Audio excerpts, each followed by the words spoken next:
la question brise-glace, si on peut dire ça comme cela. Est-ce que quelqu'un sait c'est quoi le tabernacle?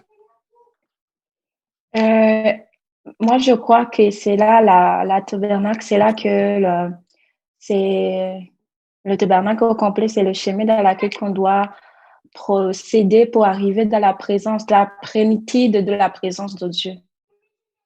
On peut voir ça effectivement comme cela. C'est une belle déduction. Mais en même temps, je vais fermer la porte parce que oui, c'est très bien, sœur Odette. Oui, c'est ça. Mais on peut dire aussi que le tabernacle, c'est le sanctuaire de Dieu. C'était l'habitation de Dieu. En fait, tabernacle veut dire habitation. C'est l'endroit où Dieu manifestait sa présence dans l'Ancien Testament lorsque les enfants d'Israël sont sortis de l'Égypte. Lorsqu'ils sont sortis de l'Égypte, l'Écriture nous dit que le Seigneur a libéré le peuple par un bras puissant. Le Seigneur a envoyé Moïse vers Pharaon et le Seigneur a frappé vraiment l'Égypte avec plusieurs plaies. Et à la fin, finalement, Pharaon n'a pas eu le choix que de laisser partir les enfants de Dieu. Et Dieu les a vraiment fait sortir de l'Égypte puissamment. Donc, ils ont traversé la mer Rouge, et cela aussi d'une façon miraculeuse. Ils ont traversé le désert. Et quand ils sont arrivés au mont Sinaï, Moïse, l'homme de Dieu, monte sur la montagne pour entendre de la part de Dieu pour le peuple. Et Dieu va lui donner maintenant des instructions. Dieu va lui donner quelque chose d'assez particulier. Dieu va lui donner une instruction très, très, très capitale. Et c'est ce que nous allons voir. Si quelqu'un peut ouvrir sa Bible et tout simplement me lire Exode chapitre 25, verset 8. Oui, tu peux. Oui. Ouais. Exode chapitre 25, verset 8 à 9.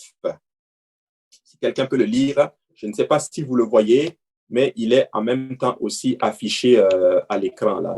Je sais pas si... Il est ici là, je ne sais pas si vous le voyez.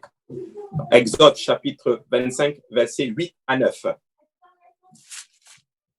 Je peux lire, pasteur. Oui, tu peux lire, sœur Geneviève. Au nom de Jésus. Ils me feront un sanctuaire, et j'habiterai au milieu d'eux. Vous ferez le tabernacle et tous ses ustensiles d'après le modèle que je vais te montrer. Amen. Moïse est sur la montagne et Dieu lui dit maintenant qu'ils vont devoir faire maintenant un tabernacle. Et il dit maintenant, vous me ferez un tabernacle et j'habiterai au milieu de vous. Donc Dieu était en train de donner une instruction. Dieu était en train de dire, si vous faites le tabernacle exactement selon le modèle que je vais te montrer, Moïse, j'habiterai au milieu de vous. Vous comprenez? Et on voit ici que Dieu était en train de donner le plan parfait pour avoir, en d'autres termes, sa présence au milieu du peuple. Et on va voir en d'autres termes quelle image, quel parallèle nous pouvons maintenant développer dans notre marche avec le Seigneur aujourd'hui. Donc, je vais vous dire ceci, mes frères et sœurs. Avec Dieu, il y a toujours un plan qu'il faut suivre. Et si nous ne suivons pas le plan, nous ne pouvons pas avoir, en d'autres termes, les bénédictions spirituelles dont nous avons besoin. Il dit encore clairement, je vais encore vous relire le passage, il dit, vous me ferez un sanctuaire et j'habiterai au milieu de vous. Alléluia. Ça, c'est très, très, très capital. Si tu veux avoir la présence de Dieu, tu dois faire selon le modèle que Dieu va te montrer. Alléluia. Donc, Moïse a vu un modèle. Et ce modèle-là était où? Était dans le ciel. Dieu lui montre un modèle et son rôle, c'était tout simplement de le répliquer sur la terre.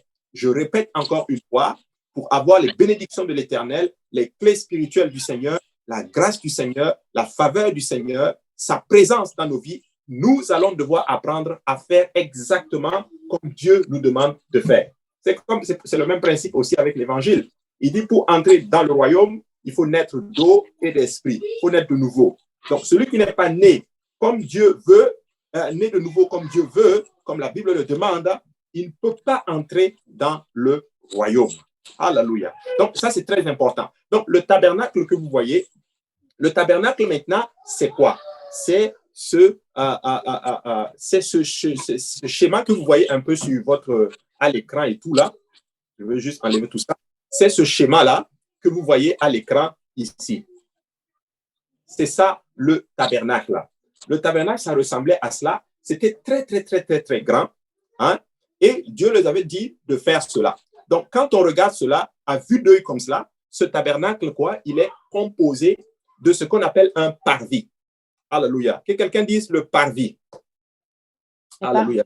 Que je ne vous entends pas, mais vous l'avez dit. Alléluia. Maintenant, le parvis, c'est quoi? Le parvis, c'était ce truc blanc que vous voyez ici comme ça, l'alentour, comme cela. C'est ça qu'on appelait le parvis. Alléluia. Et le tabernacle avait une porte. Et c'est la porte que nous voyons ici.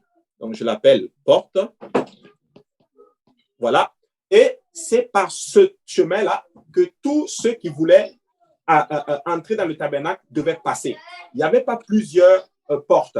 Il y avait une seule porte par laquelle on devait entrer dans le tabernacle. Et cette porte-là, ça représente quoi? Ça représente le Seigneur Jésus-Christ, qui est la porte par laquelle nous atteignons en d'autres termes le salut. Alléluia. La porte par laquelle nous atteignons le salut. Et ça, c'est très, très, très important. Quand on regarde le tabernacle, on voit qu'il n'y a pas plusieurs portes. En d'autres termes, il n'y a pas plusieurs voies par laquelle on atteint le salut. Il y a une seule voie, une seule porte qui mène au salut. Jésus lui-même l'a déclaré. Il dit, je suis le chemin, la vérité et la vie. Nul ne vient au Père que par moi. Alléluia. Quelque part dans la parole, il dit, je suis la porte des brebis. Alléluia. Je suis la porte des brebis. Si quelqu'un peut ouvrir à Jean chapitre 10, à partir du verset 1, et me le lire, s'il vous plaît. Jean chapitre 10, verset 1.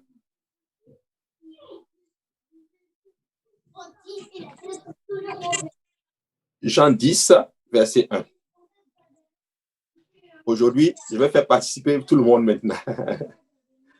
Donc, alléluia. Jean 10. Oui, vas-y. OK, parfait. Jean 10, chapitre 1. En vérité, je vous le dis, celui qui n'entre pas par la porte dans la bergerie, mais qui y monte par ailleurs, est un voleur et un brigand. Ah, voilà. Là, il dit que celui qui n'entre pas par la porte, je vois que tu lis dans une autre version, mais ce n'est pas bien grave, c'est bon. Celui qui n'entre pas par la porte, c'est un voleur et en même temps, c'est un brigand. Donc, celui qui n'entre pas par cette porte-là, en d'autres termes, ce n'est pas une brebis, en fait. Mais quand tu lis maintenant la suite de Jean 10, tu vas te rendre compte que Jésus va donner un peu plus de détails sur cette porte. Va maintenant au verset 9 et lis ce que le verset 9 nous dit. Je suis la porte. Si quelqu'un entre par moi, il sera sauvé. Il entrera et il sortira et il trouvera des pâturages. Oh, gloire à Dieu. Jésus maintenant nous dit qu'il est cette porte-là. Donc, dans l'Ancien Testament, quand vous prenez le tabernacle, la porte que vous voyez sur votre écran, ici, là, était, si tu veux, symbolique de notre Seigneur Jésus-Christ. Parce que c'est par cette porte qu'on entrait dans le tabernacle pour avoir, en d'autres termes, maintenant, miséricorde, ou du moins avoir, en d'autres termes, la présence du Seigneur. Et aujourd'hui, dans le Nouveau Testament, nous n'avons pas un tabernacle comme celui-là. Le tabernacle, vous allez avoir un peu plus de détails, mais la porte qui nous mène à la présence de Dieu, c'est Jésus-Christ lui-même. Qu'on ne vous trompe pas, frères et sœurs, nous n'avons pas de salut hormis Jésus-Christ. Jésus est la porte du royaume. Jésus est la porte, en d'autres termes, qui mène au salut. Jésus est le seul et déclarer ceci, je suis le chemin, je suis la vérité, je suis la vie. Nul ne vient au Père que par moi. Il a été catégorique et personne sur la face de la terre n'a réussi à le contredire. Alléluia. Il est le seul personnage qui ait déclaré cela. Alors, cette porte que vous voyez est vraiment symbolique, bien sûr, alléluia, est symbolique vraiment de notre Seigneur Jésus. Et quand vous prenez le parvis ici, on en a parlé encore, je vais gommer parce que ça commence à être un peu trop. Quand vous prenez maintenant le parvis ici, le parvis était dressé d'une certaine façon que, en fait, tu ne pouvais pas vraiment entrer par ce parvis-là. Il fallait que tu passes par la porte, en d'autres termes, pour y entrer. Vous voyez, c'est tellement fort et tellement symbolique. Maintenant, nous allons avancer et nous allons maintenant aller. Maintenant, je veux m'assurer que tout le monde a réussi. La porte représente qui? Jésus. Jésus. La porte du tabernacle représente Jésus. et je vais m'assurer que vous avez bien compris, le tabernacle, c'est quoi? Le sanctuaire de Dieu. Amen. Si tu veux, la tabernacle, c'était la demeure de l'Éternel dans l'Ancien Testament, car c'est là que Dieu manifestait sa présence. D'où le verset d'ailleurs qui le dit de ce côté-là, ils me feront un sanctuaire. Vous voyez, ils me feront un sanctuaire. Donc, c'était le sanctuaire de Dieu. Maintenant, nous allons maintenant avancer et nous allons avoir maintenant une vue assez profonde, ou du moins une vue assez, je dirais, on va faire un zoom. Et nous allons voir maintenant c'est quoi le tabernacle. Donc, on a vu que le tabernacle, ce que vous voyez à votre écran, nous avons ici le parvis. Ça, c'est ce qu'on appelle une vie en 2D. Donc, on a ici le parvis et on a vu que la porte était ici. Voilà. Donc, ça, c'est ce qu'on appelle le parvis. Maintenant, quand on entrait par la porte, on a vu que ça représente Jésus. Il y a la première chose que tu allais rencontrer, c'est en fait cet ustensile que vous voyez ici. Alléluia, cet ustensile. Cet ustensile, on va avoir un peu plus de détails, il est appelé autel des holocaustes. Je vais mettre holocauste ici. Voilà. Je ne sais pas comment ça s'écrit, je ne sais pas si c'est AU. En tout cas, anyway, vous avez compris, holocauste. Ensuite, il y avait, c'est AU, hein? Voilà. C'est l'autel des holocaustes. Je vais donner plus de détails par la suite. Ensuite, quand on avançait, il y avait ce deuxième ustensile qu'on appelait la cuve d'airain. La cuve d'airain. Dans cette cuve d'airain, il y avait de l'eau. Mais on va avoir un peu plus de détails là-dessus. Ensuite, il y avait maintenant cette tente. Ici, là, cette tente. Voilà. Je vais juste faire ça. Je vais reculer en arrière. La tente que je vous ai montrée, c'est celle-ci, en fait. Attendez. Voilà. C'est celle-ci. Vous la voyez? Maintenant, je reviens maintenant à notre tente ici. C'est elle que vous voyez ici. Et nous sommes maintenant rentrés à l'intérieur de cette tente-là. Voilà. On est à l'intérieur de la tente. Et dans cette tente que vous avez vue, elle était subdivisée aussi en deux parties. Donc, on a la première partie qui est ici, que je vais mettre 1, et la deuxième partie qui est là. La première partie était appelée le lieu saint. Et la deuxième partie était appelée le lieu très saint. Et voilà. Donc, on a dans la tente d'assignation, nous avons deux parties. On a le lieu saint et on a le lieu très saint. Donc, je récapitule pour m'assurer que vous avez bien compris. Lorsque nous entrons par là, dans le tabernacle, on rentre par la porte. Le premier ustensile qu'on voyait, autel des holocaustes, la cuve d'airain, et ensuite nous rentrons dans la tente. Et dans cette tente, il y avait deux parties, le lieu saint et le lieu très saint. Dans le lieu saint, il y avait trois ustensiles. Cet ustensile ici, qu'on appelle le chandelier d'or, celui-là qu'on appelle la table des pains de proposition. Ne vous en faites pas, je vais vous donner plus de détails, je vais vous expliquer chaque ustensile. Et cet ustensile qu'on appelait l'autel des pains. Et quand on rentrait maintenant dans le lieu très saint, on avait cet ustensile ici qu'on appelait l'arche de l'Alliance. Je sais que ça fait beaucoup de gribouillis à l'écran. Je vais juste gommer tout ça et on va revenir encore. Voilà. Donc, je vais refaire un petit recap là, ici. Donc, reprenons ici. Chandelier d'or, table des pains de proposition, autel des parfums et l'arche de l'Alliance, autel des holocaustes et cuve d'airain. Voilà. Donc, vous avez une vue ensemble, une vue, je dirais, générale du tabernacle. Maintenant, nous allons étudier chacun de ces ustensiles un par un pour mieux comprendre pourquoi Dieu a demandé à son serviteur Moïse de bâtir cela. Pourquoi Dieu a fait ceci et qu'est-ce que ça a à voir avec nous? Je vais te faire une déclaration. Le tabernacle, comme sœur Odette, tu l'avais dit, si tu veux, c'est le plan parfait pour avoir une relation pleine, saine avec Dieu. Si tu suis bien le plan du tabernacle, tu vas réussir à établir ce qu'on appelle une relation parfaite, digne et bonne pour le Seigneur Jésus. Alléluia. Donc, très important. Maintenant, nous allons maintenant étudier le premier ustensile. Donc, si vous regardez en haut de votre écran, vous allez voir qu'il y a toujours ce schéma-là qui est là pour vous donner, en d'autres termes, une vue pour vous donner une vue. Je prends le rouge, ouais. Pour vous donner une vue qui est là. OK. Maintenant, le premier ustensile, nous avons traversé la porte, nous sommes dans le tabernacle. Nous sommes dans le parvis maintenant. Alléluia. Nous voyons maintenant l'autel des holocaustes. Cet autel-là, c'était le plus gros. Ils disent même que tu peux prendre tous les ustensiles et les mettre, en d'autres termes, là-dedans. Il était fait, en fait, si tu veux, il était recouvert, il était fait d'airain, en fait, et il y avait un grillage, et on mettait, en d'autres termes, le sacrifice là-dessus.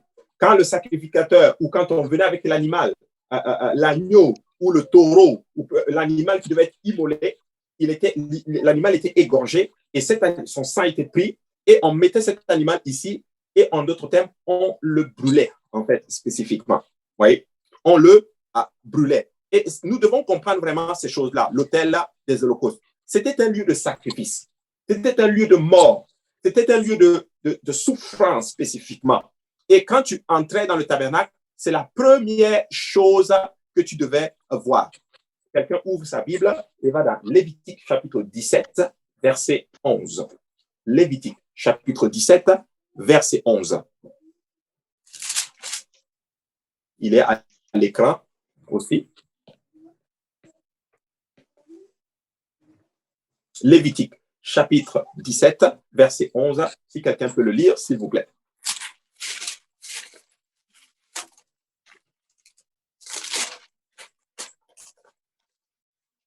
Je peux lire si vous voulez. Oui, ma soeur, tu peux y aller. Car l'âme de la chair est dans le sang. Je vous l'ai donné sur l'autel afin qu'il servît d'expiation pour vos âmes. Car c'est par l'âme que le sang fait l'expiation. Alléluia. Oui, c'est bon, ma soeur. Car c'est par l'âme que le sang fait l'expiation. Dieu a donné cela parce que sur l'autel, lorsque c'était brûlé, en d'autres termes, c'était, si tu veux, c'était symbolique de l'expiation. Qu'est-ce que je veux dire par là? Vu que c'est un lieu de mort, un lieu où l'animal était brûlé, aujourd'hui, ça représente notre repentance à nous. Pour dire ceci, que pour arriver à la présence de Dieu, nous devons d'abord nous repentir. Nous devons avoir une vie de repentance.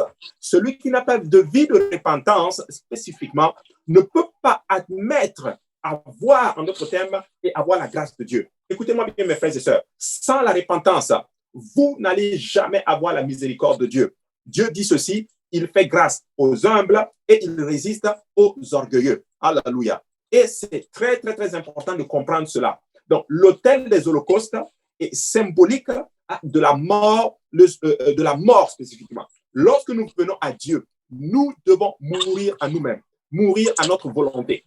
Qu'est-ce que la repentance? La repentance en même, c'est être capable de reconnaître ses erreurs et poser des actions pour changer la situation, poser des actions pour devenir quelqu'un d'autre, poser des questions, des actions, montrer à Dieu qu'on regrette sincèrement, littéralement. Nous devons mourir spécifiquement à notre volonté. Alléluia. Et ici, là, tout animal qui passait devait être sacrifié ici. Donc, et cet ustensile était tellement gros que tout ce qui entrait ne pouvait pas passer, ça ne pouvait pas passer inaperçu. Vous voyez? Très important. Alors, tu as besoin d'avoir de la repentance. Certaines personnes prient à travers le tabernacle. Quand ils commencent à prier le matin ou quand ils commencent leur vie de prière, ils commencent d'abord par la repentance. C'est une façon aussi d'avancer. Il y a une autre façon d'avancer aussi. Dans le livre, quand ils ont demandé au Seigneur de l'apprendre à prier, mais d'autres prient de cette façon-là, mais d'autres prient aussi à travers le tabernacle. Ils commencent par se repentir. Père, je me répands aujourd'hui, je te demande pardon.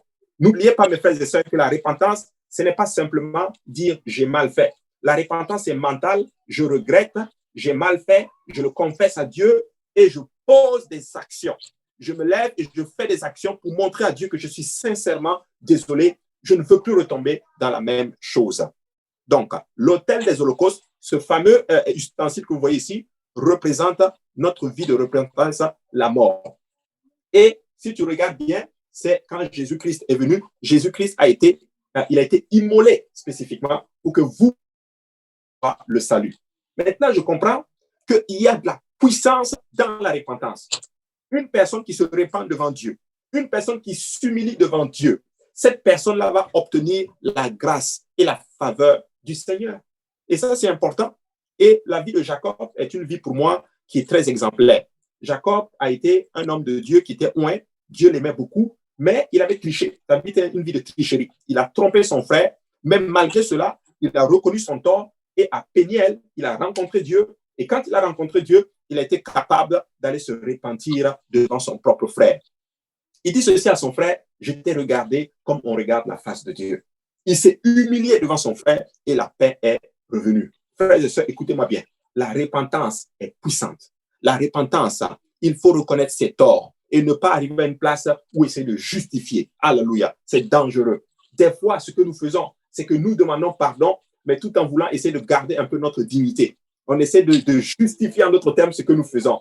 Quand tu t'excuses et que tu demandes pardon à Dieu, il n'y a pas d'excuse. Alléluia.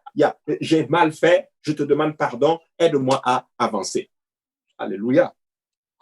Et ça marche même dans notre relation avec les autres. Lorsque nous nous repentons même les uns envers les autres, c'est sincère, j'ai mal fait, il n'y a pas de justification, Dieu est bon et nous pouvons maintenant avancer. Alléluia. Très, très, très important. Il y a de la puissance. Jésus-Christ a été immolé. Il est mort et il a ressuscité. Sans la mort, il n'y a pas de résurrection. Vous comprenez? Donc ça, c'est très, très, très important. Et sur cet autel des holocaustes, il y avait ce qu'on appelle ici des cornes.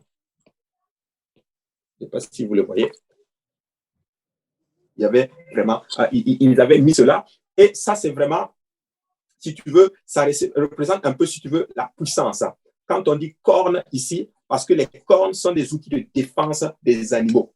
Vous voyez? Pour montrer, en d'autres termes, la puissance qui est derrière, en d'autres termes, la mort spécifiquement. Tu sais, nous ne nous défendons pas comme cela, mais la repentance est un moyen de se défendre spécifiquement, pour montrer, en d'autres termes, la puissance qui est derrière spécifiquement cela. C'est très symbolique, en fait.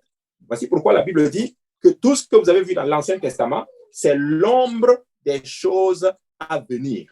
Alléluia. Alors, mes frères et sœurs, pour avoir une relation parfaite et saine avec Dieu, nous devons être capables de reconnaître nos torts. Nous devons avoir une vie de repentance. Tous les jours, nous devons être capables de dire à Dieu, Père, sonde-moi, connais-moi. David le disait. David utilisait un terme fort. Il dit, Père, sonde-moi, connais-moi. Sonde-moi et connais-moi. Une sonde, c'est quelque chose qu'on met dans un corps étranger pour détecter, en d'autres termes, tout ce qui n'est pas bon. David maintenant se propose comme un personnage et il demande au Seigneur de le sonder, de le connaître et d'enlever en lui tout ce qui ne glorifie pas son nom. Que Dieu nous amène à une vie de repentance réelle, une vie de repentance sincère, une vie de repentance qui nous amène littéralement à regretter nos torts et à poser des actions pour ne plus retomber dans les mêmes choses. Alléluia. Donc, c'est très, très, très important de comprendre cela. Donc, l'autel des holocaustes, je le représente, je vous le dis, c'est un lieu de mort et ça représente quoi? Le sacrifice. Alléluia. Le sacrifice, ou bien on peut dire la repentance. Amen. Donc, très, très, très important. Maintenant, nous allons maintenant avancer. Maintenant, nous avons traversé la porte, nous avons donné notre sacrifice, nous sommes morts à nous-mêmes.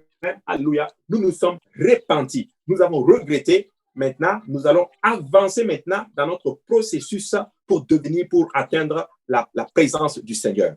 Maintenant, quand on avance, on avait maintenant cet ustensile que vous voyez ici. Cet ustensile-là, qui est ici, voilà, il est là en grand. Et cet ustensile, on l'appelle la cuve d'airain. Il est ici. La cuve d'airain. Voilà.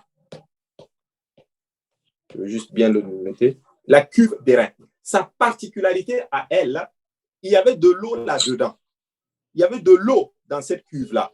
Donc, à l'intérieur ici, il y avait de l'eau. J'imagine ici aussi. Alléluia. Mais il y avait de l'eau. Pourquoi il y avait de l'eau là? Parce que le sacrificateur, après avoir donné son sacrifice, quand il arrivait là, il allait maintenant se laver. Alléluia. Les mains. Très important de comprendre cela. Ils allaient quoi? Ils devaient maintenant se laver les mains. Et ça représente notre baptême. Lorsque nous nous sommes repentis, Alléluia. Nous avons confessé Christ. Nous nous sommes repentis. Nous devons maintenant être lavés de nos péchés. Quand tu vas dans Exode chapitre 36, en passant, ceux qui ont construit l'arche, il y a deux personnages clés. Bon, disons clés. On peut le dire, les personnages clés que Dieu a utilisés, Betsalil, Oholiab, ils sont dans les Écritures. Dieu a demandé à Moïse de les choisir pour construire ces ustensiles-là parce que Dieu a dit, j'ai mis l'intelligence en eux. Vous savez quoi? Dans tout ministère, Dieu va mettre des Betsalil et des Oholiab, des gens à qui Dieu va mettre, en d'autres termes, la capacité pour faire des travaux manuels, des travaux et toutes ces choses-là. Et Dieu les utilise puissamment pour sa gloire. Mais ça, c'était juste une petite parenthèse. Donc, ils ont construit cela. Alléluia. Ils ont construit cela. Quand tu vois 36, Exode 36, Exode 37, tu vas voir les constructions, en d'autres termes, de ces ustensiles-là. Mais nous sommes en train d'étudier maintenant la cuve des reins. Quand on avance avec le Seigneur, lorsque tu t'es repenti, après cela vient ce qu'on appelle le baptême. Le baptême, ça veut dire quoi? Ça veut dire tremper, immerger complètement dans l'eau. Nous sommes lavés. Donc, vous voyez que c'est symbolique. Nous sommes lavés complètement de nos péchés. Je vais juste vous lire un passage. Alléluia. Et on va juste aller, je pense que c'est dans Exode chapitre, donnez-moi juste un instant. Alléluia, que je trouve mon passage. Alléluia. C'est dans Exode chapitre. OK, anyway, ça va venir. Voilà, plutôt, je m'excuse. Exode chapitre 30. Exode chapitre 30. On va lire à partir du verset 20. Exode chapitre 30, verset 20, si quelqu'un peut le lire. Il est aussi à l'écran. Exode chapitre 30, verset 20. Ça ne me dérange pas de lire. Oui, sœur Geneviève. OK. Lorsqu'ils entreront dans la tente d'assignation, ils se laveront avec cette eau afin qu'ils ne meurent point. Et aussi lorsqu'ils s'approcheront de l'autel pour faire le service et pour offrir des sacrifices à l'Éternel. Ils se laveront les mains et les pieds afin qu'ils ne meurent point. Ce sera une loi perpétuelle pour Aaron et ses fils et pour leurs descendants. Amen. Ah, la Bible dit ils se laveront les mains et les pieds afin qu'ils ne meurent point. Donc, c'était quelque chose qu'ils devaient faire. Si tu ne te laves pas, c'était la mort. Vous voyez? Donc, on voit là quelque chose d'assez important. Le lavage est très important. Et quand tu vas étudier, même dès le départ, quand il parle des sacrificateurs, avant même d'entrer dans le sacerdoce, le sacrificateur devait se laver complètement tout le corps. Vous voyez? Et certains moi me disent, mais pasteur Abou, ça c'était pour les sacrificateurs. Mais la Bible dit dans le Nouveau Testament, nous sommes un sacerdoce royal. Pour dire que tout le monde est maintenant un sacrificateur si tu viens en enfant. Donc, nous avons tous besoin de nous laver de nos péchés. Écoutez-moi bien, tu as besoin de cela. Sans le lavage, personne ne peut s'approcher de Dieu. Vous voyez, il le dit, que celui qui n'était pas, s'il n'était pas lavé, ils allaient quoi? Ils allaient mourir. Il dit, afin qu'ils ne meurent point. Et aussi qu'ils s'approchent de l'autel. Donc, premièrement, quand tu donnes ta vie à Dieu, tu as cru, tu es entré par la porte, maintenant tu te répands, tu demandes pardon, et après cela, tu dois être lavé complètement. Voici pourquoi nous baptisons les gens au nom de Jésus-Christ pour le pardon de leurs péchés. Quand vous êtes baptisés au nom de Jésus, tous vos péchés restent dans l'eau lorsque nous invoquons le nom du Seigneur Jésus-Christ sur vous. Alléluia. Mais quand vous sortez maintenant de l'eau et que vous avez donné votre vie à Dieu, vous allez maintenant commencer à avancer. Vous devez continuellement avoir ce qu'on appelle un lavage. Nous devons nous laver. La Bible appelle cela maintenant le lavage par la parole. L'eau de la parole. Donc, quelqu'un qui a donné sa vie à Dieu, qui s'est repenti, baptisé au nom de Jésus, il a une vie à vivre. Dans le processus de la sanctification, lorsque nous tombons, nous nous lavons comment? Par l'eau de la parole. Cette parole viendra et maintenant va nous sanctifier. Donc, on voit ici l'importance de se laver par l'eau de la parole après avoir fait le lavage initial qui est le baptême d'eau. Voici pourquoi nous disons que tous les jours, nous devons lire la parole. Car cette parole est une eau qui nous lave. Et cette parole nous amène maintenant enlève certaines choses en nous qui ne sont pas bonnes. Nous avons besoin de la parole. Par la parole, nous allons être sanctifiés. Il dit, il l'a sanctifié par la parole. Donc, nous en avons besoin. Je répète, tu t'es repenti, tu dois être baptisé au nom de Jésus. Après le baptême, c'est la parole maintenant qui va te laver continuellement. Continuellement. Quand un enfant naît, on le lave une fois. Mais est-ce qu'il s'est fini? Il s'est lavé une fois, on ne le lave plus. Non. Il se lave quand même de temps en temps, quand même tous les jours. Okay? Donc, ça, c'est très important. Donc, ça représente notre baptême, mais ça représente en d'autres termes notre étude de la parole, cette eau qui nous lave continuellement. Regardez ce que la Bible dit dans Actes chapitre 22, verset 16. Actes chapitre 22, verset 16. Que dit la parole du Seigneur? Actes chapitre 22, verset 16. Voici ce que l'Écriture dit. Acte 22, 16. Je vais le lire, vu que je n'ai personne pour le lire. La Bible dit ceci. Et maintenant, que tardes-tu? Lève-toi, sois baptisé et lavé. Sois baptisé et lavé de tes péchés en invoquant le nom du Seigneur. Ce verset est puissant. Hein? Ce verset me dit que lorsque je suis baptisé et je suis lavé en même temps, quand le nom est invoqué. Donc, quand je dis je te baptise au nom du Père, Fils et Saint-Esprit, est-ce que j'ai invoqué un nom? Non. Parce que Père, Fils et Saint-Esprit ne sont pas des noms. Mais quand je dis je te baptise au nom de Jésus-Christ ou je te baptise au nom du Seigneur Jésus-Christ, j'ai invoqué le nom qui est au-dessus de tous les noms et c'est ce nom-là qui nous donne la victoire et la puissance. Au nom de Jésus, les démons tremblent. Au nom de Jésus, nos péchés sont effacés. Au nom de Jésus, les démons parlent. Au nom de Jésus, nous avons la subsistance. Au nom de Jésus, nous avons tout. Et il dit maintenant, tout ce que vous demanderez à mon nom, je vous le ferai. Donc, c'est important que ce nom-là soit invoqué sur nous. Donc, le baptême, la cuve était un lieu où on devait se laver, se purifier, de même que le baptême aussi nous lave, nous purifie, et de même que la parole de Dieu nous lave maintenant après notre baptême. Voyez? Donc, ça, c'est très important. Donc, une fois que nous avons fait ceci, maintenant, j'aimerais que vous remarquiez quelque chose. Lorsque nous sommes entrés dans le tabernacle, nous avons en d'autres termes deux parties. Nous avons des ustensiles visibles et des ustensiles non visibles. Les ustensiles visibles à l'œil nu, c'est la cuve d'airain, ces deux objets-là, ici. Là. La cuve d'airain et l'autel des holocaustes. Maintenant, nous allons entrer maintenant pour voir maintenant les autres ustensiles. Donc, ça, c'est très, très, très important. Maintenant, nous nous sommes lavés. Amen. Maintenant, nous allons entrer. Donc, quelqu'un qui s'est repenti, il s'est lavé, tout va bien. Alléluia. Tout va bien. Maintenant, la Bible dit, ok, j'allais le garder pour la fin, mais je vais quand même vous le dire. Ok, je vais quand même vous le dire. Regardez. Quand vous regardez maintenant, ici, on a l'autel des holocaustes, on a la cuve d'airain et on a une ligne droite comme cela. Donc, on traverse le lieu saint et on arrive maintenant dans le lieu très saint. Donc, quand on va en ligne droite, on arrive sur ce qu'on appelle l'arche de l'alliance où Dieu manifestait sa présence. Je vais vous le donner, mais je vais le détailler plus tard. Ça, c'est ce qu'on appelle le baptême du Saint-Esprit. Et ça nous donne le processus du salut.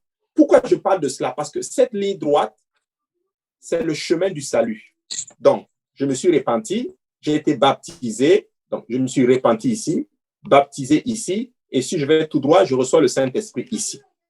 Donc, cette ligne droite-là, c'est le chemin du salut.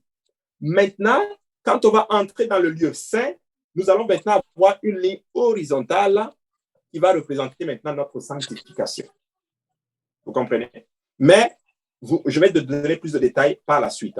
Maintenant, nous nous sommes baptisés, on a allé tout droit, nous avons reçu le Saint-Esprit. Dans notre processus aujourd'hui, nous recevons le Saint-Esprit ici, avec l'évidence de parler en d'autres langues. Voici pourquoi la Bible dit, répentez-vous, que chacun de vous soit baptisé au nom de Jésus et vous recevrez le don du Saint-Esprit.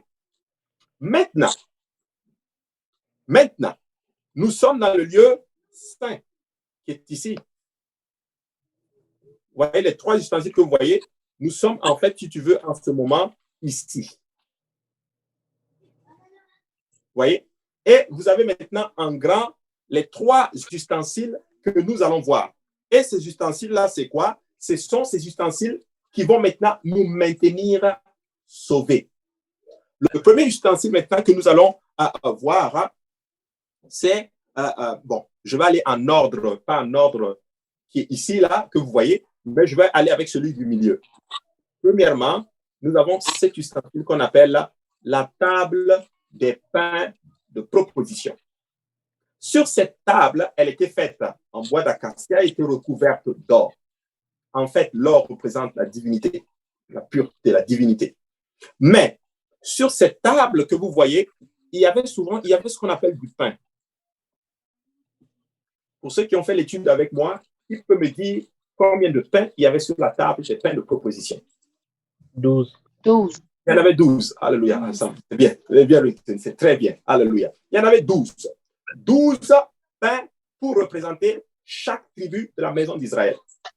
Ce pain est en fait représentatif de notre Seigneur Jésus, mais en même temps, il est représentatif en fait de la parole. Jésus est la parole. Pour te dire ceci, après avoir obtenu le salut, tu dois manger. Tu es né de nouveau, mais il faut que tu manges spirituellement. Et ta nourriture spirituelle, c'est la parole de Dieu. Le pain est représentatif de la parole. Regardez ce que la Bible dit. Alléluia. Regardez ce que la Bible dit dans Jean chapitre 6, verset 51. Jean chapitre 6, verset 51. Voici ce que Jésus dit. Il dit, je suis le pain vivant qui est descendu du ciel. Si quelqu'un mange de ce pain, il vivra éternellement. Et le pain que je donnerai c'est ma chair que je donnerai pour la vie du monde.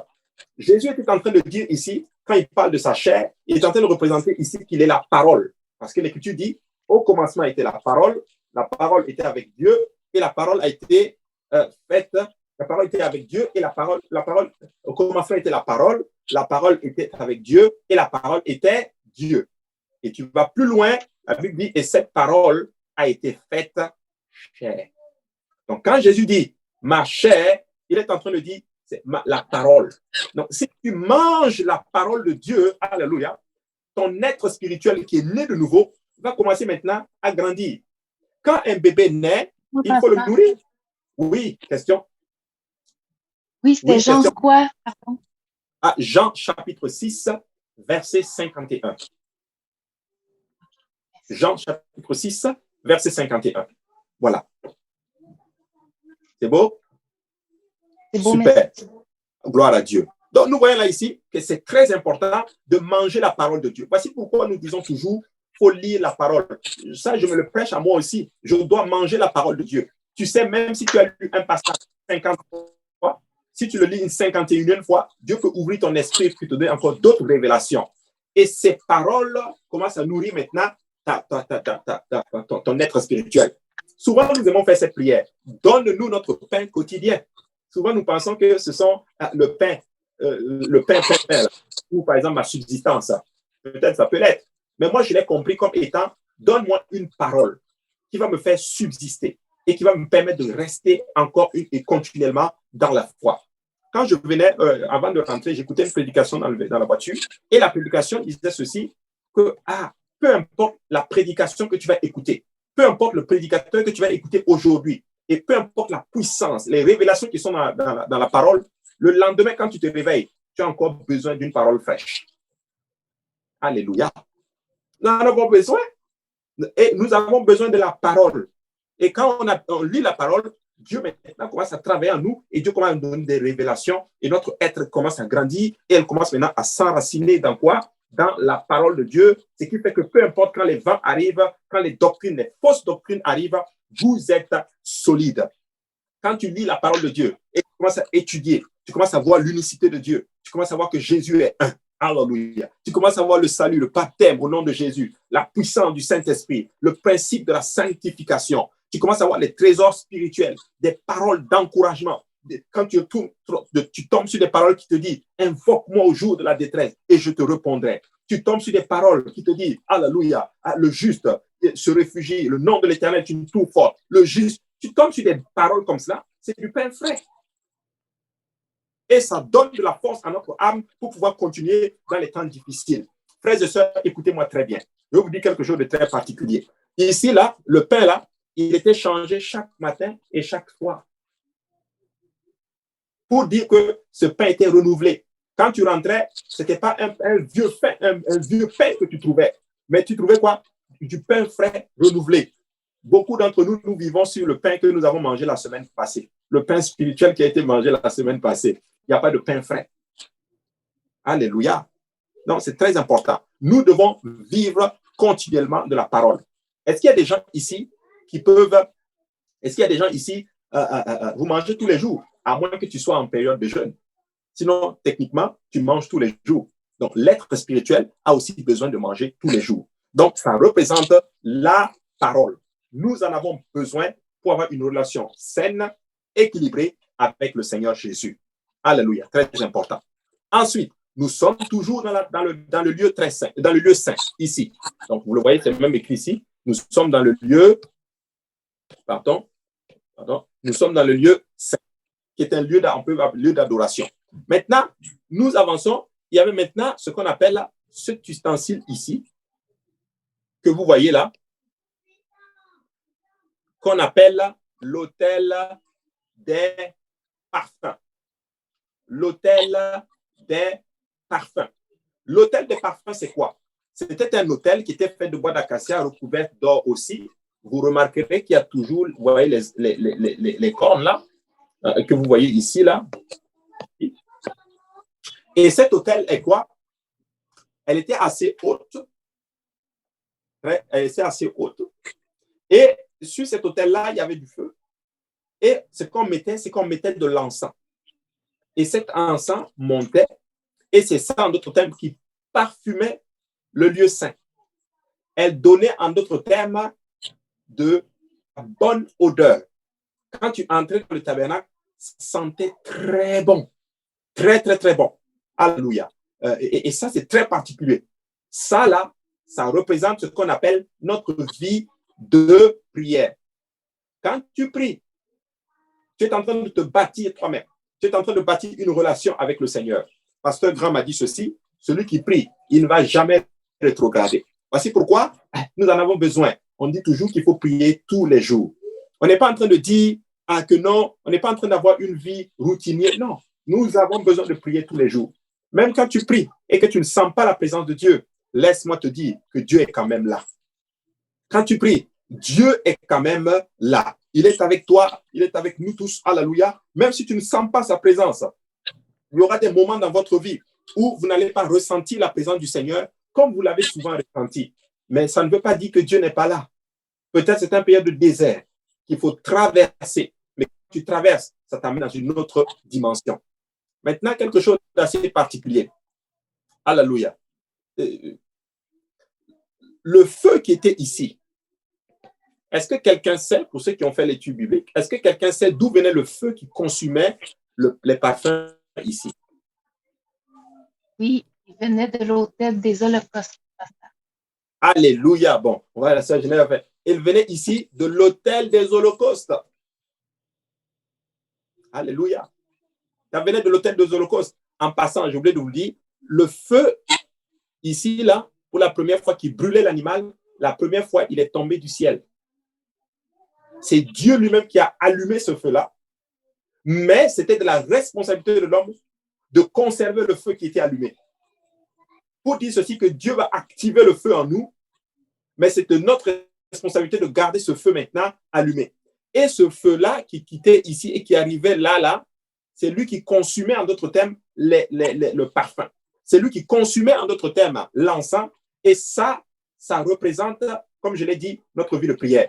Quand vous priez, vous êtes en train d'élever un parfum de bonne odeur au Seigneur. Voici pourquoi, quand Noé est sorti de l'arche, la première chose que Noé a fait, quand il est sorti de l'arche, vous allez étudier, il a bâti un autel pour établir une relation avec lui, avec le Seigneur. Il a bâti un autel.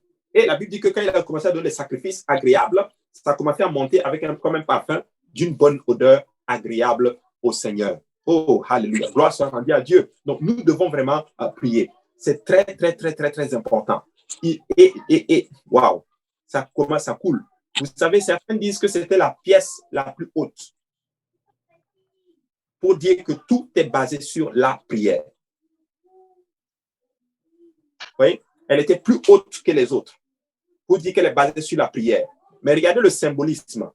Tous les ustensiles que vous allez voir, ils disent que tu pouvais la mettre dans l'autel des holocaustes, qui représente notre repentance, pour dire que tout est basé. Donc, si dès le départ, tu n'as pas une vie de repentance, tu as tout raté déjà.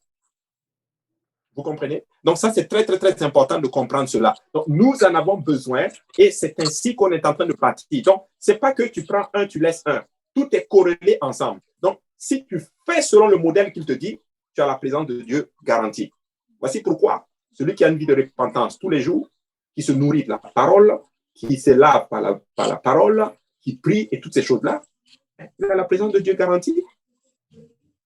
Vous comprenez? Donc, ça, c'est très important. Donc, l'autel des parfums représente la prière. Et le feu venait de l'autel des holocaustes et l'autel était placé devant le voile. Donc, il y avait un voile qui séparait le lieu saint du lieu très saint. Donc, c'était un lieu de prière quotidien, les louanges quotidiennes, ce que nous donnons, ce que nous élevons à Dieu de façon quotidienne. Alléluia. Maintenant, nous allons voir maintenant le troisième ustensile. Tout ce que je vous enseigne, il y a probablement peut-être d'autres choses à ajouter. Mais moi, je vous donne les bases et je sais que dans votre étude, Dieu va probablement vous donner encore plus de révélations là-dessus. Alléluia. Maintenant, nous allons étudier maintenant le troisième ustensile qu'on trouvait dans le lieu saint. Et cet ustensile, c'est celui qui est là ici, qu'on appelait quoi? Le chandelier d'or. Le chandelier d'or, c'est ce que vous voyez ici. Il était fait comme cela, d'or battu, et de l'or pur qu'on a pris, qu'on a battu. Ces chandeliers d'or, ils représentent Jésus. En fait, le chandelier d'or était la seule source de lumière que vous voyez dans le lieu saint. La seule source de lumière. Il n'y a pas d'autre lumière. C'est elle qui donnait la lumière. Alléluia. Et vous voyez ici les branches, là, ici, c'est là qu'il y avait en fait là, comment on appelle ça? Il y avait les flammes, comme était la lumière, les bougies et tout, pour donner maintenant la lumière. Maintenant, je vais demander à quelqu'un, selon vous, comment on faisait pour conserver le feu qui était ici? J'ai pas compris. Comment on faisait pour conserver le feu qui était ici? Il y avait de l'huile. Merci beaucoup. Ouais, elle a retenu, c'est bon ça. Il y avait de l'huile. Et l'huile représente le Saint-Esprit.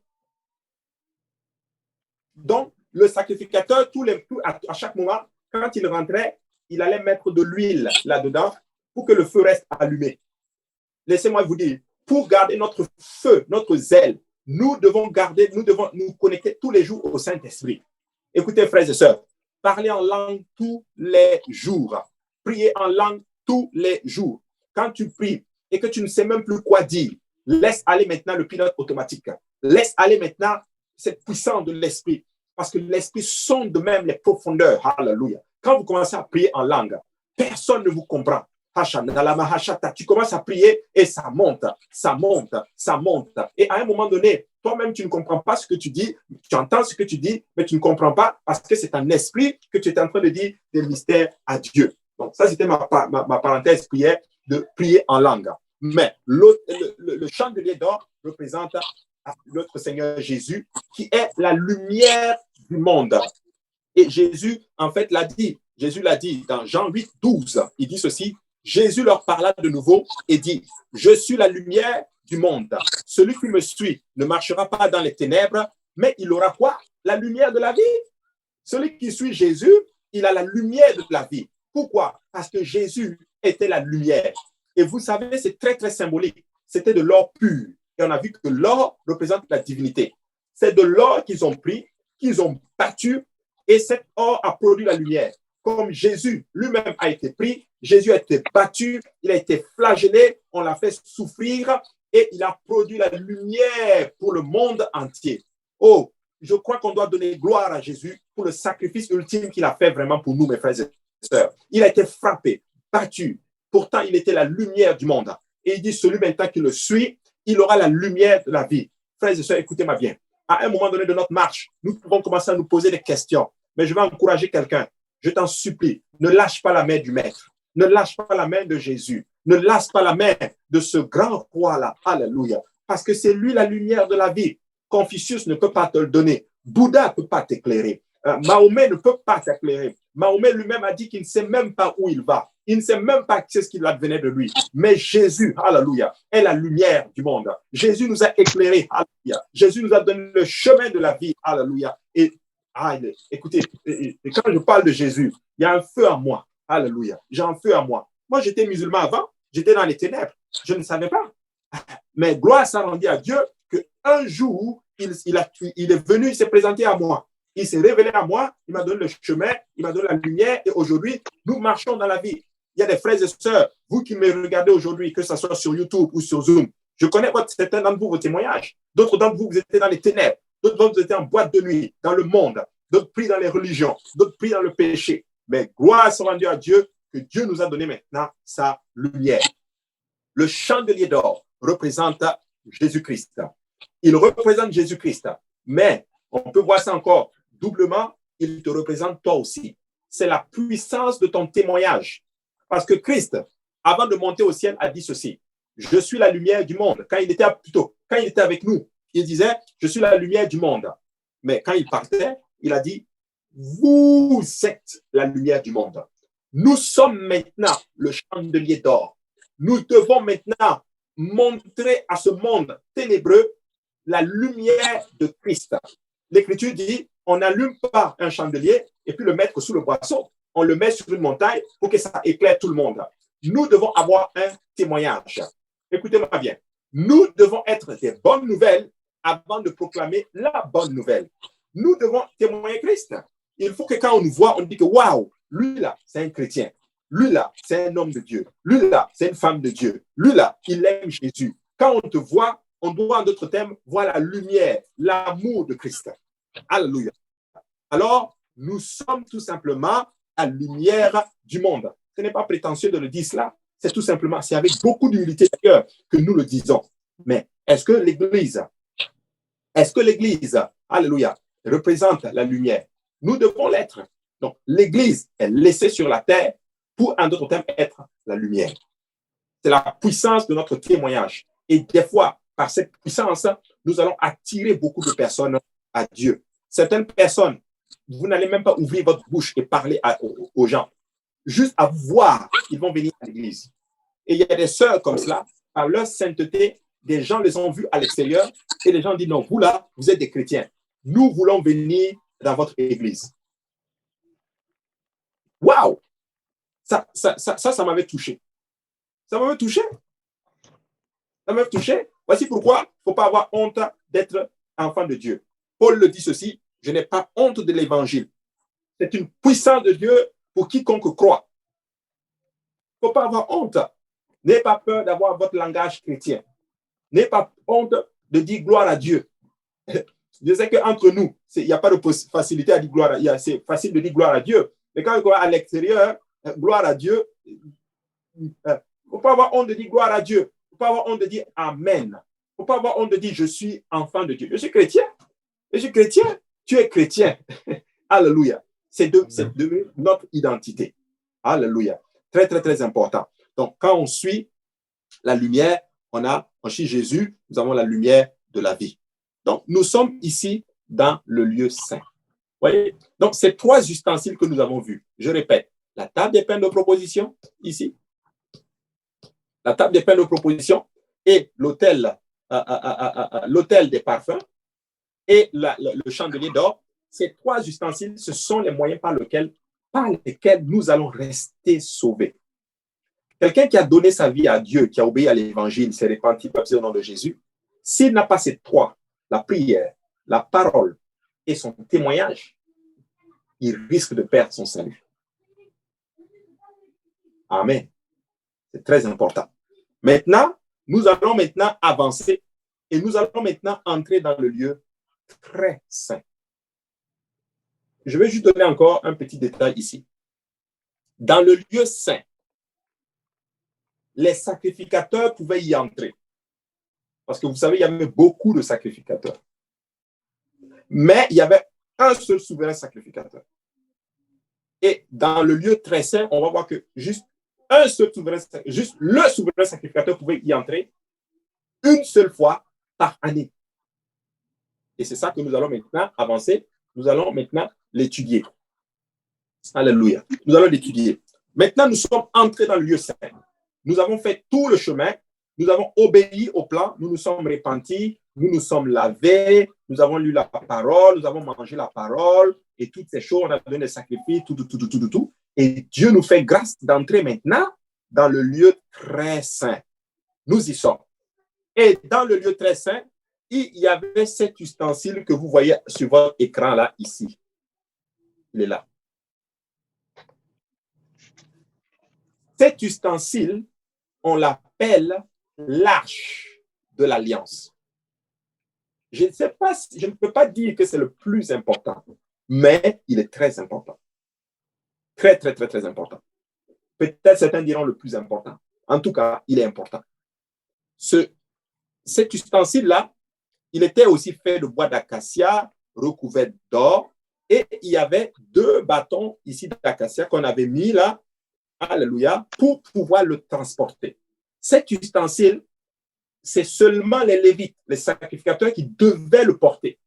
On ne pouvait pas le porter et le mettre, en fait, si tu veux, dans un char avec des animaux pour le transporter. Non. Dieu avait formellement donné cette exigence-là. Il doit être porté par les Lévites. C'est très important. Maintenant, on voit l'arche, il est là comme cela. Et au-dessus de l'arche, il y avait ce couvercle-là ici. Ce couvercle-là que vous voyez ici, qu'on appelle le propitiatoire. En fait, il y avait 2 chérubins. Les chérubins, ce sont des anges, des types d'anges, qui étaient, en d'autres termes, faits, et en d'autres termes, leurs ailes se touchaient comme ceci. Et bon, là, il n'est pas vraiment très bien représenté, mais dans certains cas, il est représenté. Et les anges avaient, si tu veux, la tête baissée. Alléluia. Et leurs ailes se touchaient. Vous voyez ici, les ailes se touchent ici. Donc, leurs ailes se touchaient. Pourquoi cela? Et c'est ici, à l'intérieur, que Dieu manifestait, le Seigneur manifestait sa présence. Maintenant, je vais gommer tout ça là, et puis je vais vous donner maintenant encore plus de détails. Quand le sacrificateur rentrait ici, c'est-à-dire qu'ils ont fait le sacrifice, on a tué l'animal ici, on prenait le sang de l'animal, du sacrifice qui était fait, et il traverse. Quand il rentrait ici, il allait asperger le sang un peu sur les ustensiles. Ensuite, il rentre, il va directement, il rentre ici. Il va maintenant asperger le sang 7 fois. Au milieu ici. Au milieu ici. Donc, quand il rentrait, donc il y avait du sang qu'il aspergeait ici. Et si Dieu avait accepté le sacrifice dès le départ qui était immolé à l'autel des holocaustes, il manifestait maintenant ce qu'on appelle sa présence. C'est ce qu'on appelle la Shekinah, gloire de Dieu. Dieu se manifestait. Et quand le souverain sacrificateur, quand il rentrait une fois par année pour faire l'expiation pour le peuple, le sacrifice pour le peuple, lorsque le sacrifice était accepté, que Dieu avait manifesté sa présence, il commençait à danser. Il commençait à danser. Et sur sa robe, je bénis Dieu, sœur Geneviève, tu avais envoyé la photo du sacrificateur sur le groupe WhatsApp, c'est très bien. Et vous allez voir que sur sa robe, au bout de ses robes, il y avait des clochettes qui étaient faites. Et quand le sacrificateur commençait à danser, il dansait, les clochettes commençaient à bouger, gling, gling, gling, gling, gling, gling, gling. Et tout ce qui était à l'extérieur avait maintenant le témoignage, disons, auditif. Donc, ils entendaient que, à travers les clochettes, que Dieu a agréé le sacrifice. Donc, c'était un témoignage qui était tout simplement, je ne sais pas si on peut dire auditif. Ils entendaient les clochettes Et c'est peut-être un message pour leur dire, Dieu a accepté notre sacrifice, notre péché est expié, rendez-vous l'année prochaine. Notre péché a été repoussé pour l'année prochaine. Vous voyez? Donc, c'était juste, waouh! Vous vous rendez compte que c'était juste le souverain sacrificateur seul qui avait la grâce de voir la gloire du Seigneur se manifester et de ressentir la présence et la gloire Shekinah du Seigneur. Alléluia. Mais dans le Nouveau Testament aujourd'hui, alléluia, ça c'est symbolique de la réception du baptême du Saint-Esprit.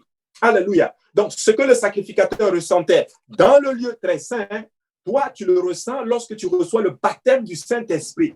Voici pourquoi Jésus était capable de dire, ce n'est plus sur cette montagne que vous adorez le Seigneur, mais c'est en esprit et en vérité que les vrais adorateurs qu'on va adorer le Seigneur. Et je paraphrase un peu. Alléluia. Pour dire ceci, nous tous, peu importe où vous êtes, même maintenant, Dieu peut vous remplir du Saint-Esprit. Même maintenant, vous pouvez être rempli, alléluia, du Saint-Esprit et commencer à parler en d'autres langues et ressentir ce qu'une seule personne ressentait une seule fois par année. Alléluia. Gloire soit rendue à Dieu, parce que nous tous aujourd'hui, voici pourquoi je comprends, on nous appelle des sacrificateurs. Nous tous aujourd'hui, ceux qui ont expérimenté le baptême du Saint-Esprit, nous parlons en d'autres langues. C'est vraiment extraordinaire. Et vous voyez là, lui là, ici, certains, on l'appelle aussi le siège de la miséricorde. Le siège de la miséricorde. Donc, le siège de la miséricorde, j'ai oublié le E. Voilà, le siège de la miséricorde. Donc, ça, c'est très important parce que c'était là que Dieu manifestait sa présence. Maintenant, question. Si Dieu n'acceptait pas le sacrifice et que, par exemple, quelque chose de mal ou, par exemple, quelque chose n'était pas respecté dans tout le processus, qu'est-ce qui arrivait au sacrificateur? Il tombe et il meurt. En passant, quand il rentrait, il y avait une corde aussi attachée à son pied. Au cas où, s'il tombe, il meurt, qu'on le tire pour le sortir. C'était un boulot pas facile. Alléluia. Donc, on voit là ici que c'est important de respecter le plan de Dieu.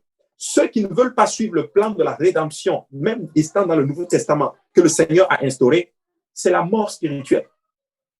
Celui qui n'est pas repenti de ses péchés, baptisé au nom de Jésus, rempli du Saint-Esprit, il meurt. Excusez-moi, ce n'est pas moi qui le dis, c'est la parole de Dieu. Celui qui n'est pas né de nouveau n'entre pas dans le royaume. Voici pourquoi, frères et sœurs, faites attention aux enseignements que vous écoutez.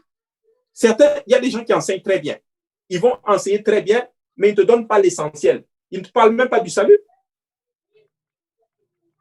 À quoi sert de me donner de belles paroles, des paroles motivatrices et tout, si tu ne me dis même pas qu'est-ce que je dois faire pour être sauvé?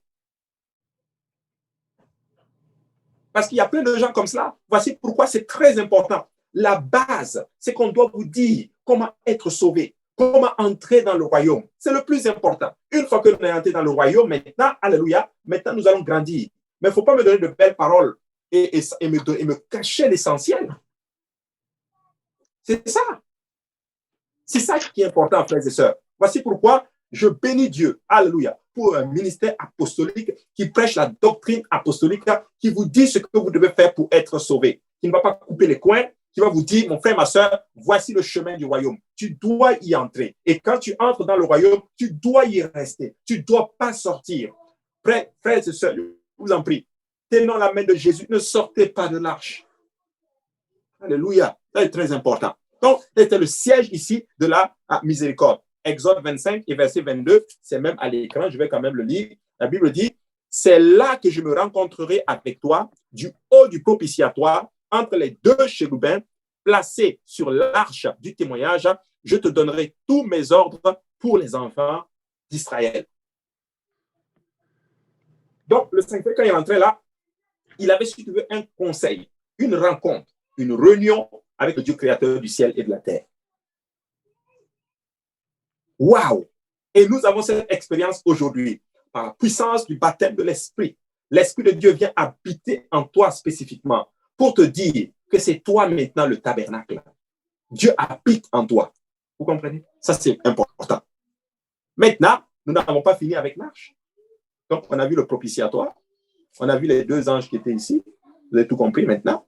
Maintenant, nous allons entrer en dedans maintenant de l'arche. Qu'est-ce qu'il y avait à l'intérieur? À l'intérieur, il y avait 3 ustensiles. Il y avait 3 ustensiles. Je ne sais pas si vous le voyez sur mon écran. Il y avait la verge d'Aaron, vous savez, en dessous là. Il y avait la verge d'Aaron qui avait fleuri. Il y avait... Oui, ma soeur. Ok. Je pensais que vous ne m'entendiez pas. Oui. En fait, je voulais savoir, le souverain sacrificateur, il devait le faire pour chaque membre du peuple, pour chaque, une fois par année, pour chaque juif israélien. Effectivement, il faisait le sacrifice pour toute la nation juive, tout Israël. Voilà. Ça prenait beaucoup de... En un jour, pour faire ça avec toutes ces personnes, ça prend beaucoup de... Ah non, c'est un seul, si tu veux, c'est un seul agneau. C'est un seul animal, en fait, qu'on prenait pour toute la nation. Et voici pourquoi on dit Jésus est l'agneau qui ôte le péché. Parce que l'agneau qu'il prenait, en fait, si tu veux, pour l'expiation annuelle pour le peuple, c'était un agneau, si tu veux, c'était un seul agneau pour tout le peuple. Et avant cela, il est vraiment ausculté là. Waouh, c'est fort que tu m'amènes là. Tu sais où est-ce qu'on gardait l'agneau? Où est-ce qu'on élevait les agneaux pour le sacrifice annuel? C'était à Bethléem. C'est bizarre. Jésus est né à Bethléem. Il le gardait là-bas. C'est fort, hein? Et maintenant, quand il venait, on allait l'ausculter pour voir s'il n'y a pas un défaut en lui. Le même principe avec Jésus. Jésus a été sondé, il est passé devant le tribunal, on lui a fait un faux procès, on l'a sondé, il n'y avait aucune faute en lui. Il était l'agneau parfait. Donc, je réponds à ta question, ce n'était pas plusieurs agneaux qui étaient sacrifiés, c'était un seul qui était sacrifié pour toute la nation. Est-ce que ça répond à ta question? Sœur Jessica? Sœur Jessica? OK. Bon, j'ose croire que ça a répondu à sa question. Maintenant, nous allons entrer à l'intérieur. Excuse-moi, pasteur. Oui, sœur Odette. Oui, j'avais une petite question. À ce jour-là, une fois par année, quand il faisait le sacrificateur, il entrait dans le lieu très saint, est-ce que ça veut dire qu'il n'y avait pas le sacrifice quotidien? Oui, il y avait quand même les sacrifices quotidiens qui se faisaient, mais c'est-à-dire il s'arrêtait au lieu saint. Il n'entrait pas dans le lieu très saint. Si ça veut dire qu'il y avait des sacrificateurs qui étaient dans le lieu saint et puis l'autre qui s'en allait jusqu'au lieu très saint. Exactement. Mais dans le lieu très saint, c'était une seule fois par année. Donc, en fait, quand ils faisaient leur sacrifice, les sacrificateurs entraient, puis ils changeaient les pains de proposition et tout là. Ils entraient, mais ils s'arrêtaient juste là. Mais le lieu très saint, personne n'entrait là-bas. C'est juste une fois par année. Là, maintenant, il va traverser et puis il va rentrer dans le lieu maintenant très saint. Donc, il faisait le sacrifice, il venait et il s'arrêtait ici. Il venait et il s'arrêtait là. Mais il n'entrait pas ici. Tu vois? Ma question, c'était pour savoir si c'était le seul qui rentrait ce jour-là. Il n'y avait personne d'autre qui pouvait rentrer dans le... Oui, dans le lieu très saint, c'est le souverain sacrificateur lui seul. Même dans le lieu saint, il n'y avait personne qui rentrait ce jour-là. Oui, on peut dire parce qu'il faisait tout l'office. Il faisait tout l'office. Oui, il faisait tout l'office, mais les autres jours, les autres sacrificateurs pouvaient y entrer. Ça répond à ta, je sais pas si ça répond à ta question? Tout à fait. Voilà. Donc, le jour où on doit donner le sacrifice actuel, c'est le souverain sacrificateur seul qui fait l'office et il entre, en d'autres termes, jusque dans le lieu très saint. Lui seul avec le droit d'arriver jusque-là, mais les autres, non. Amen. Super. Donc, je veux juste m'assurer que tout le monde a compris. Amen. Alléluia. Amen. Gloire à Dieu. Maintenant, nous allons maintenant entrer dans le lieu. Nous allons entrer maintenant on va aller à l'intérieur ici de l'arche. Qu'est-ce qu'il y avait à l'intérieur de cette arche? Il y avait 3 choses. En tout cas, il y avait des choses. Voilà. Il y avait la verge d'Aaron qui avait fleuri. Parce que mon truc là, je ne sais pas si je peux le déplacer. Je peux le déplacer. Voilà. Il y avait la verge d'Aaron qui est ici. Il y avait les 10 commandements et il y avait un vase qui contenait de la manne. C'était ces trois choses qu'on voyait là-dedans. Voilà. Pourquoi il y avait la verge d'Aaron? La verge d'Aaron, c'est quoi? C'est parce que lorsque Dieu a choisi Aaron et Moïse pour faire le sacrifice, Moïse et Aaron ont eu du mal, en d'autres termes, à se faire reconnaître. Du moins, beaucoup de personnes n'ont pas eu du mal à reconnaître, on va dire, leur ministère.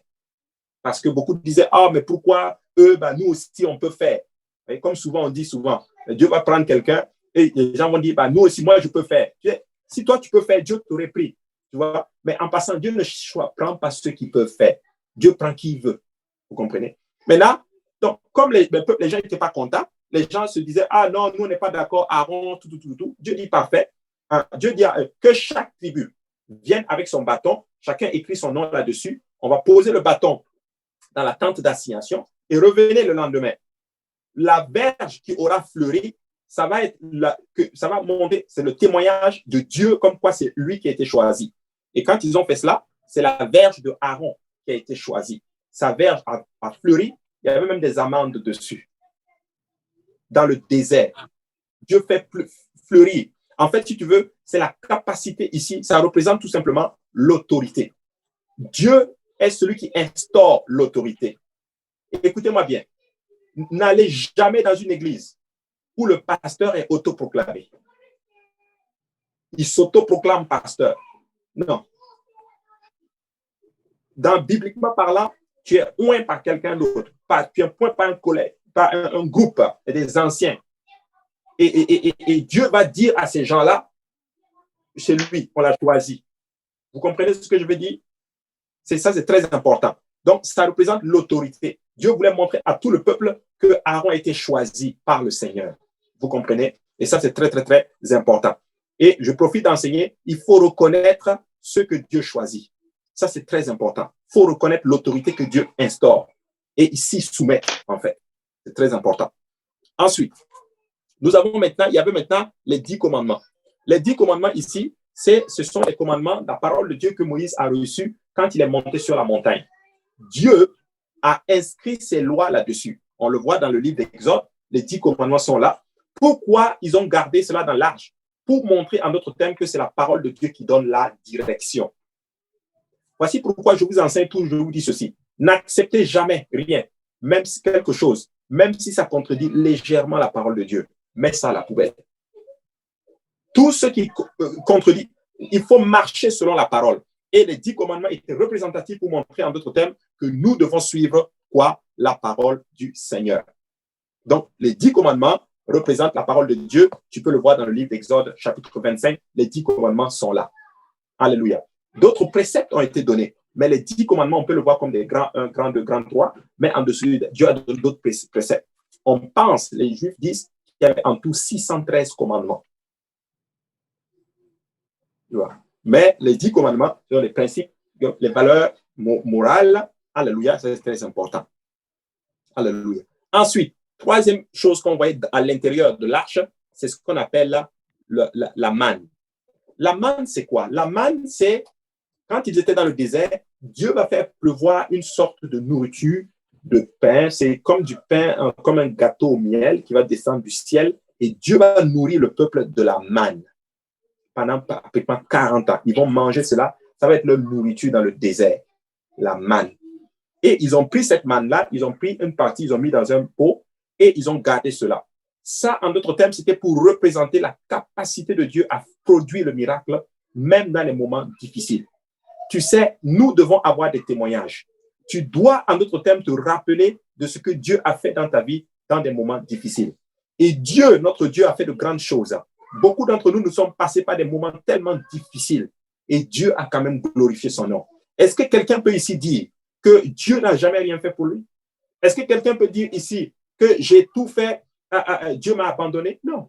Dans les moments où les situations étaient complexes, Dieu a manifesté sa gloire. Dans les moments où ils étaient dans le désert, où ils souffraient, où il n'y avait rien, Dieu les nourrissait quand même.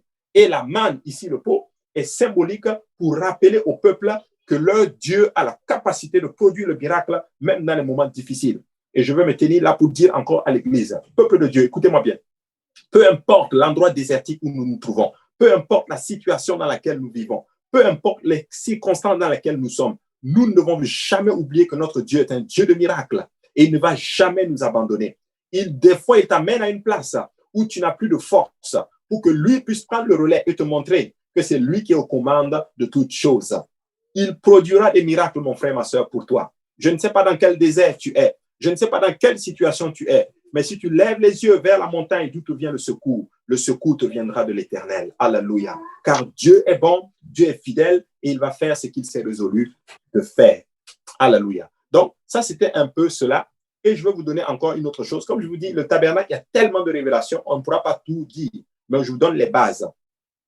Vous savez, je ne sais pas si vous avez remarqué quelque chose, mais dans le lieu très saint, il n'y avait pas quelque chose qui éclairait. Il n'y avait pas de lumière. Dans le parvis, il y avait quand même la lumière du soleil. Quand on entre dans le lieu saint, on a la lumière du chandelier d'or. Mais quand on va dans le lieu très saint, il n'y a aucune source de lumière. Vous savez pourquoi? Parce que Dieu seul est la seule source de lumière. Parce que c'est quand Dieu manifeste sa présence qu'il y a c'est la seule source de lumière. Et c'est là que nous sommes en train d'y aller. Quand nous serons dans la Nouvelle Jérusalem, ni le soleil, ni la lune ne va éclairer cette ville, mais la gloire de l'Éternel éclairera. Je ne sais pas pour vous, mais moi, je veux voir la gloire de l'Éternel. Je veux voir cette ville-là. Amen. Très, très, très, très important. Alléluia. Et c'est ce que nous voyons là dans l'arche, avec l'arche de l'Alliance. Aujourd'hui, personne ne sait où se trouve cet ustensile. Nous ne savons pas. D'autres disent qu'ils l'ont, les Juifs, d'autres disent qu'ils savent où ils l'ont, d'autres disent que les Juifs l'ont retrouvé, d'autres disent qu'il est en Éthiopie, d'autres disent que c'est le fils de Salomon qui l'aurait amené en Éthiopie. Il y a tellement de spéculations. D'autres disent qu'il est en dessous de Golgotha, là où Jésus a été crucifié. Peuple, je vais être honnête avec vous, moi je ne sais pas où ça se trouve. Je sais juste une chose, nous n'en avons plus vraiment besoin parce que nous sommes l'arche. C'est sur nous que le trouve maintenant la présence. L'arche se trouve dans, la présence de Dieu se trouve dans son église. Vous comprenez? Très important. Il paraît que même Hitler cherchait l'arche de l'Alliance. Bon, il n'a pas trouvé, gloire soit rendue à Dieu. D'autres disent qu'ils vont le trouver et quand ils vont construire le troisième temple, ils vont le mettre là-bas. Je ne sais pas, mes frères et sœurs. Je ne sais vraiment pas du tout. Mais en tout cas, on va voir. Alléluia. Donc, c'est un peu cela avec l'arche de l'Alliance et le lieu très saint. Maintenant, je vais terminer avec cela pour aujourd'hui. Alléluia. Et puis, nous allons prier. Donc, quand vous voyez la disposition maintenant des ustensiles, vous allez voir comme cela. Donc, comme je l'ai dit, cette direction, c'est la direction du salut. Cette direction, c'est la direction du salut. Et cette direction, c'est la direction, en d'autres termes, par laquelle nous restons sauvés. C'est le moyen de notre sanctification. Amen. Donc, nous nous sommes repentis, baptisés, nous recevons le Saint-Esprit. Par la parole, la prière et notre témoignage, nous restons sauvés. Maintenant, regardez maintenant la beauté de la chose. Ça avait la forme de la croix. Et ça, là, c'était comme ça dans le désert pendant 40 ans. Et Satan, le diable, n'a pas vu cela. Le plan de l'évangile, le plan de la rédemption était même déjà devant lui, mais il ne l'a pas vu. Voici pourquoi l'Écriture dit que s'il avait su, jamais il n'aurait crucifié le Seigneur de gloire. Je vais terminer avec quelque chose d'assez particulier aussi avec vous.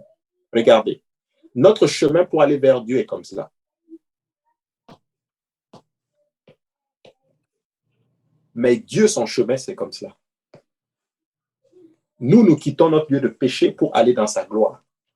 Mais lui, il a quitté sa gloire pour venir mourir pour nous ici. Et alors que lui, il vient là, et nous, on va là, nous nous rencontrons. Il a fait le chemin inverse pour que nous puissions atteindre la gloire. Il est mort pour que toi, tu puisses avoir la vie. Il a été frappé pour que toi, tu puisses avoir la paix. Et par ces meurtrissures de l'Écriture, nous sommes guéris. Alors, le tabernacle, c'est vraiment le chemin parfait, le plan parfait pour une relation saine avec le Seigneur. Si nous suivons vraiment ce plan-là, nous allons avoir une relation et Dieu va être glorifié et la présence du Seigneur sera sur nous. Je termine là ce soir avec l'enseignement, il est déjà 21h. Est-ce qu'il y a des questions?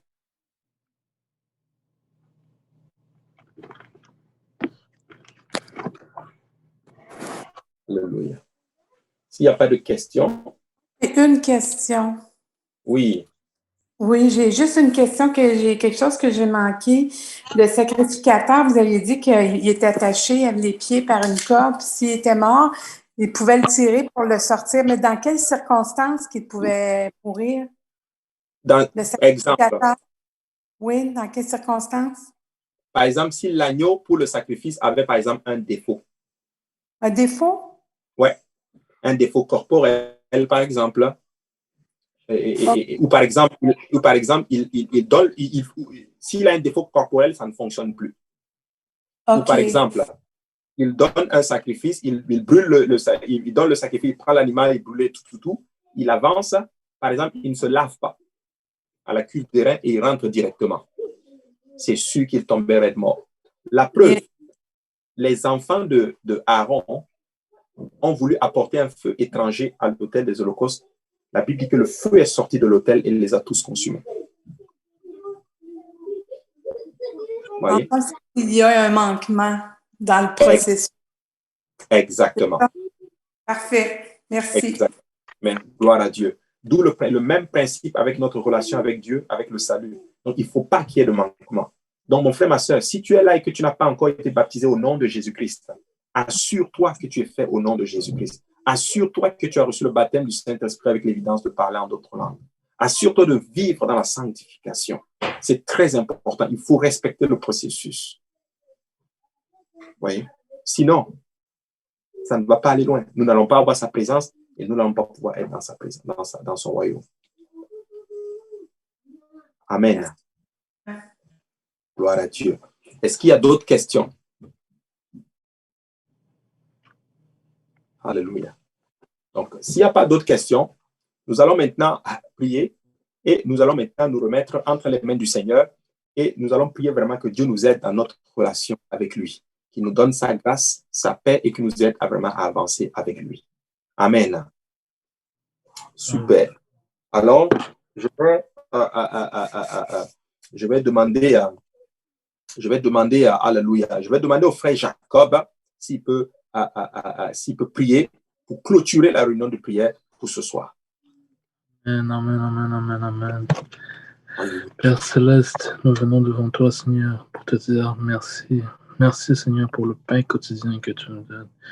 Merci, Père, parce que chaque jour, à chaque étude et chaque moment, Seigneur, que tu nous donnes ce souffle de vie, Seigneur, c'est une opportunité pour marcher, Seigneur, dans ta présence, marcher avec toi, mais surtout pour plus te connaître, Père. Aujourd'hui, je ne sais pas pour qui, Père, mais surtout pour nous tous, pour le corps de Christ. Tous les jours, Seigneur, quand nous lisons ta parole, Seigneur, c'est une révélation pour ceux qui sont là depuis longtemps, mais pour les nouveaux aussi qui t'entendent pour la première fois. Et même peut-être pour les gens qui n'ont jamais entendu cet enseignement, Père. C'est une révélation, Seigneur, et nous te bénissons pour cela. Nous te bénissons, Seigneur, parce que pendant que nous marchions, Seigneur, vers toi, tu t'es toi-même dépouillé de ta gloire, Seigneur, pour marcher vers nous, pour nous sauver, Seigneur. Tu as été l'Holocauste, Seigneur. Tu nous as lavé de nos péchés, Père. Tu nous as enseigné à prier, Jésus, et quand tu es revenu, Seigneur, dans ta gloire, Seigneur, tu nous as montré, Seigneur, que tu étais le seul et tu étais l'unique. Et personne, Seigneur, ne peut connaître le Père si ce n'est que par toi. Seigneur, nous te remercions, nous te bénissons pour cela. Nous te remercions, nous te bénissons pour tout ce que tu as fait pour nous, Seigneur. Jésus, je prie pour mes frères et sœurs, je prie pour tous ceux qui nous entendent et qui nous écoutent aujourd'hui, que celui qui n'a pas donné sa vie, Seigneur, que celui, Seigneur, à qui il a toujours été dans les ténèbres, que celui à qui, Seigneur, Satan a mis des bâtons dans les roues, ou peu importe la situation qui se trouve, Seigneur, qui n'est pas dans ta présence, Seigneur, que tu te révèles aujourd'hui à lui, Seigneur, et que ça soit un nouveau témoignage, Seigneur, pour le corps de du Christ, Père, pour ton corps, Seigneur, que pour tes enfants, Seigneur Jésus. Père, nous mettons notre pasteur, Père, ton serviteur, Jésus, nous nous mettons nous-mêmes entre tes mains, Jésus, Et pendant que nous allons passer le reste de la journée et le reste de la semaine, Seigneur, jusqu'à ce que nous revenions tous ensemble, Seigneur, nous resterons dans dans ta présence et dans la prière. Jésus, nous te remercions au nom de notre Seigneur Jésus-Christ. Amen. Amen. Alléluia. Amen, amen, amen. Alléluia. Que Dieu vous bénisse. Que la paix du Seigneur soit avec vous. Et par la grâce de Dieu, nous allons continuer notre étude, étude la parole du Seigneur prochainement. Amen. Alléluia. Je vous souhaite une excellente nuit. Merci, pasteur. Merci. Merci beaucoup. Merci beaucoup. Au revoir. Bonne soirée. Bye. Bye. Bye.